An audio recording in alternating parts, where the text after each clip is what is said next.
Good morning. I want to tell you something, but I want you to see the sun here. There we go.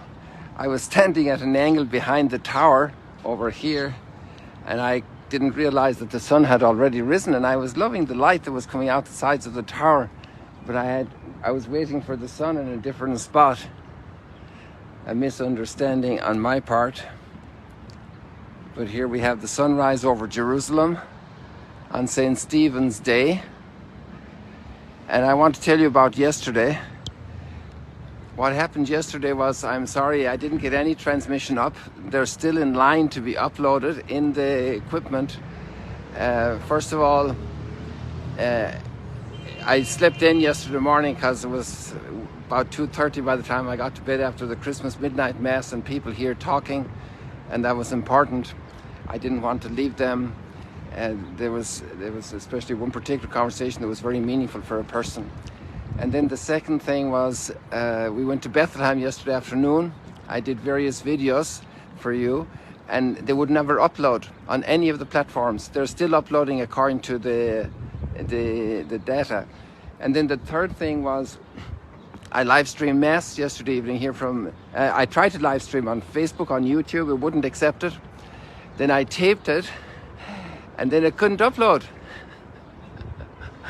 So we have an issue that we have to get fixed, and I wish you a blessed, happy, Merry Christmas. I wasn't able to connect yesterday. I accept that as a reality. I'm sorry.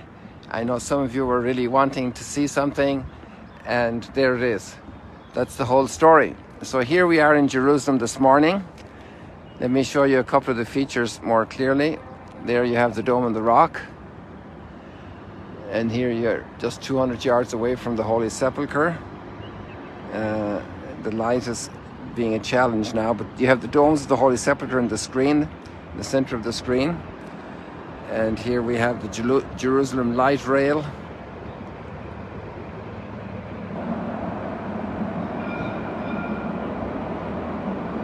And the people are beginning to move.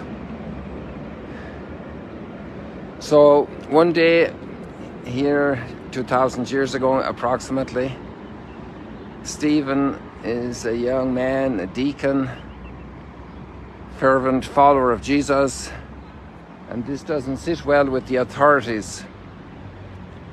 And if we want to do a few spots about Stephen, there are a few spots with his name still here. And one of them is a big church over here, St. Stephen's Church. It's called Saint Etienne in French, and here it is. It's the site of the École Biblique, run by the Dominicans, one of the most significant biblical schools in the world, and extraordinary library that's very close to the location of the Garden Tomb, just a little bit north of it, and right in front of the Damascus Gate down here. And St. Stephen's Church is also remembering his martyrdom. But then we have more places. So if we go down to the two minarets that you see here in the screen, they're basically on the Via Dolorosa, and were you to go from the closer one to the second one, and then further down you'd be at the old wall on the eastern side of the city, bordering it from the Kidron Valley. And if you were to draw a line from those two minarets up to the Ascension Tower, but come back down to the bottom of the Mount of Olives, you have Gethsemane Church of the Russian Orthodox. And now we're getting very close to another location, which we can't really see here. And between that church and there, a little bit closer to us in the trees there, there's a church of the Greek Orthodox, dedicated to St. Stephen's martyrdom, because right beside it is a cave underneath the road today, but there's access to that cave. It's set up like a chapel, and it's very cavey like feeling inside it. The bare rock is there, and there are different decorations remembering Stephen's martyrdom in that cave, at that cave site. And then if you come up to those two minarets, just at the gate on entering the city, there are 7 names for that gate.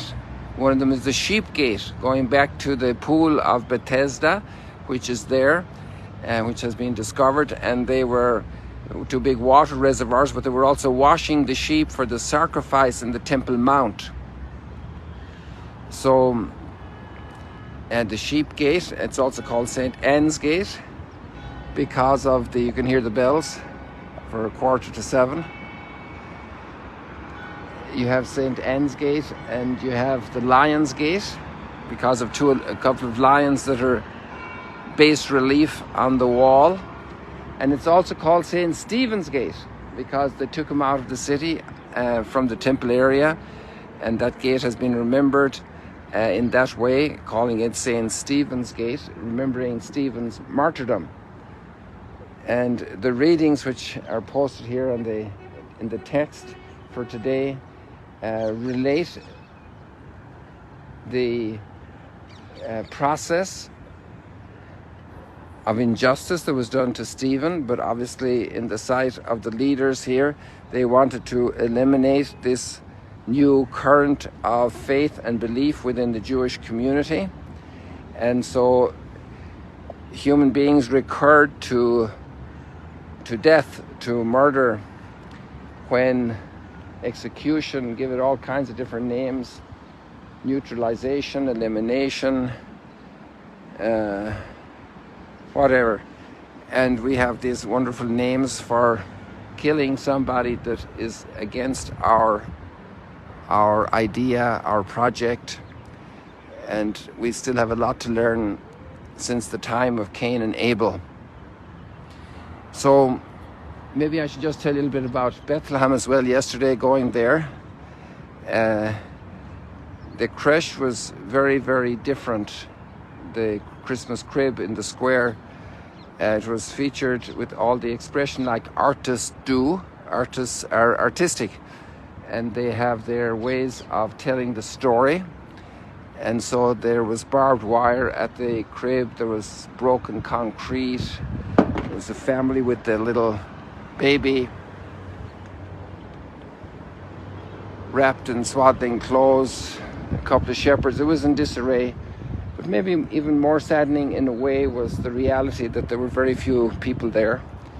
And the good Franciscan brother John told me that they actually had all the same number of masses, because different religious communities go from Jerusalem every year to celebrate the masses. But the difference this year was there were no pilgrims, or very, very few.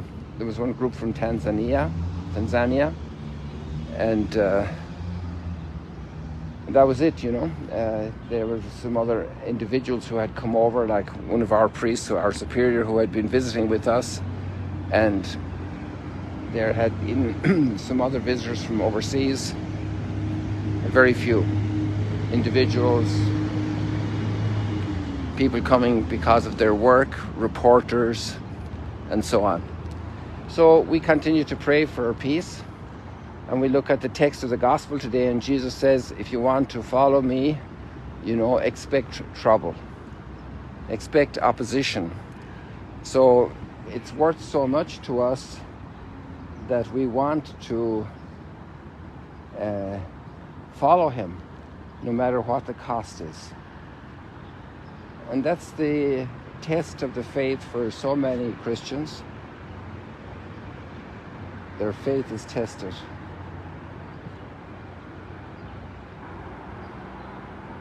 That's the challenge. And that's the challenge of our life. So we continue celebrating 12 days of Christmas, and we will have many Christmas readings and themes still to celebrate these coming days. So I wish you also to emerge in that great risk God took to become incarnate, to entrust himself into the hands of a little family, a carpenter, young girl, and God comes in that simple way, and he becomes vulnerable, woundable, able to be wounded.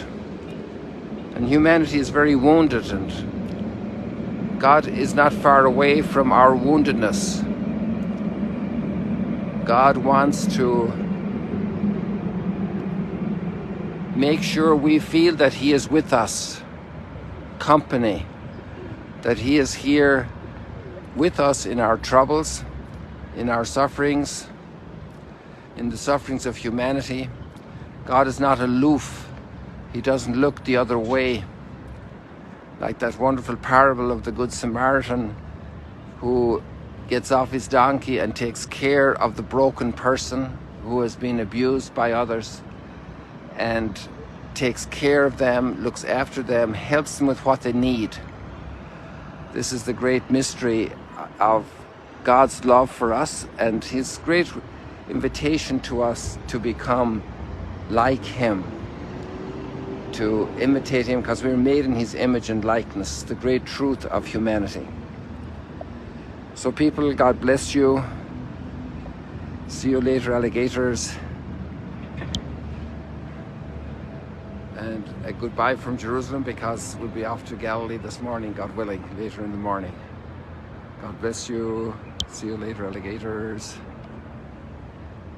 Thank you for all the greetings. I haven't been able to answer them. It was a little crazy. God bless you.